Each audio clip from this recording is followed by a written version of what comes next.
దేశంలోనే తొలి వందే మెట్రో రైలు అందుబాటులోకి వచ్చింది. దీనిని ప్రధాని మోడీ ప్రారంభించారు. తొలి వందే మెట్రో సర్వీసు గుజరాత్లోని అహ్మదాబాద్, భుజ్ నగరాల మధ్య అందుబాటులోకి వచ్చింది. ఈ వందే మెట్రో పూర్తిగా అన్రిజర్వ్డ్ ఎయిర్ కండిషనర్ రైలు. మొత్తం 12 కోచ్లుంటే ఈ రైలులో 1150 మంది కూర్చొని 2058 మంది నిల్చొని ప్రయాణం చేయొచ్చని పశ్చిమ రైల్వే అధికారులు వెల్లడించారు. అహ్మదాబాద్, భుజ్ మధ్య నడిచే ఈ రైలు 9 స్టేషన్లలో ఆగుతుంది. 360 కిలోమీటర్ల దూరాన్ని 5.45 గంటల్లోనే చేరుకుంటుంది. గరిష్టంగా గంటకు 110 కిలోమీటర్ల వేగంతో ప్రయాణం చేస్తుంది.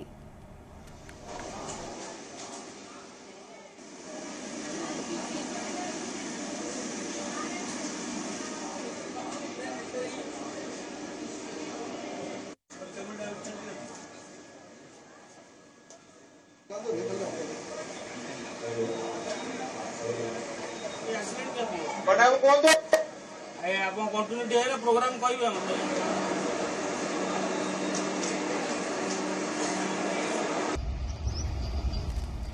ప్రతిరోజు ఉదయం భుజ్లో 5:05 ప్రారంభమై ఉదయం 10:50 అహ్మదాబాద్ జంక్షన్ కు చేరుకుంటుంది. తిరుగు ప్రయాణంలో సాయంత్రం 5:30 గంటలకు బయలుదేరి భుజ్కు రాత్రి 11:10 చేరుకోనుంది. Rain resistant interior, fire detection, CCTV కెమెరాలు, కుదుపులు లేని డిజైన్ వంటి అత్యాధునిక సౌకర్యాలు ఇందులో ఉన్నాయి. ఇక ఈ రైలుకు కొన్ని నిమిషాల ముందే ప్రయాణికులు టికెట్ కొనుగోలు చేసుకోవచ్చు. వందే భారత్ తరహాలోనే పూర్తి ఏసీ కోచ్లు, కవచ్ వంటి భద్రతా సౌకర్యాలతో దీన్ని రూపొందించినట్లు రైల్వే వెల్లడించింది. కనీస టికెట్ ధర ₹30గా నిర్ణయించారు. అలాగే వీక్లీ, బై వీక్లీ, సీజన్ టికెట్లు, నెలవారీ పాస్లు కూడా ఉంటాయి.